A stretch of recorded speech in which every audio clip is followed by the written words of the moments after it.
ज्योतिषीय ग्रंथों एवं आयुर्वेद के मतानुसार पुत्र पुत्री प्राप्ति हेतु दिन रात शुक्ल पक्ष, कृष्ण पक्ष तथा माहवारी के दिन से 16वें दिन तक का महत्व बताया गया है।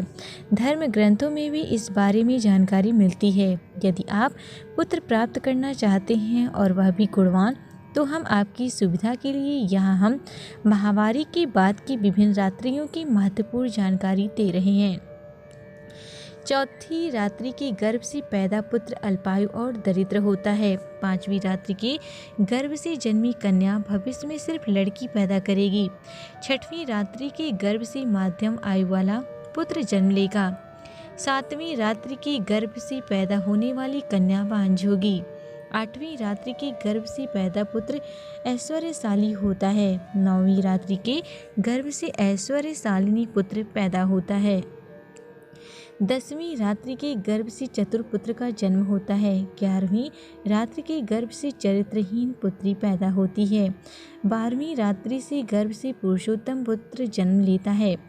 13वीं रात्रि के गर्भ से वर्णशंकर पुत्री जन्म लेती है। 14वीं रात्रि के गर्भ से उत्तम पुत्र का जन्म होता है। 15वीं रात्रि के गर्भ से सौभाग्यवती पुत्री पैदा होती है। 16वीं रात्रि के गर्भ से सर्वगुण संपन्न पुत्र पैदा होता है। व्यास मुनि ने इन्हीं सूत्रों के आधार पर अंबिका, अंबालिका तथा दासी के नियोग किया, जिससे धृतराष्ट्र, पांडु तथा विदुर का जन्म हुआ। महर्षि मनु तथा व्यास मुनि के उपरोक्त सूत्रों की पुष्टि स्वामी दयानंद सरस्वती ने अपनी पुस्तक संस्कार विधि में स्पष्ट रूप से कर दी है। प्राचीन काल की महान चिकित्सा वाग्भट्ट तथा भाव मिश्र ने महर्षि मनु के उपरोक्त कथन की पुष्टि पूर्ण रूप से की है। 2000 वर्ष पूर्व की प्रसिद्ध चिकित्सा एवं सर्जन सुश्रुत ने अपनी पुस्तक सुश्रुत संहिता में स्पष्ट लिखा है कि मासिक स्राव के बाद 4, 6, 8, 10, 12, 14 एवं 16वीं रात्रि के गर्भधान से पुत्र तथा 5, 7, 9, 11, 13 एवं 15वीं रात्रि के गर्भधान से कन्या जन्म लेती है।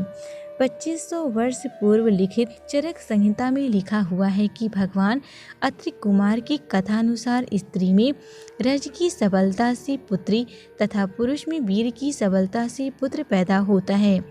प्राचीन संस्कृत पुस्तक सर्वोदय में लिखा है कि गर्भधान के समय स्त्री का दाहिना श्वास चलित पुत्री तथा बायां श्वास चलित पुत्र होगा।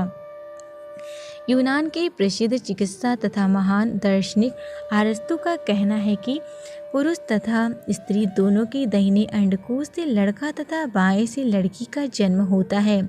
चंद्रावती ऋषि का कथन है कि लड़का लड़की का जन्म गर्भधान के समय स्त्री पुरुष की दायां बायां श्वास क्रिया, पिंगला, तुंडा नाड़ी, सूर्य स्वर तथा चंद्र स्वर की स्थिति पर निर्भर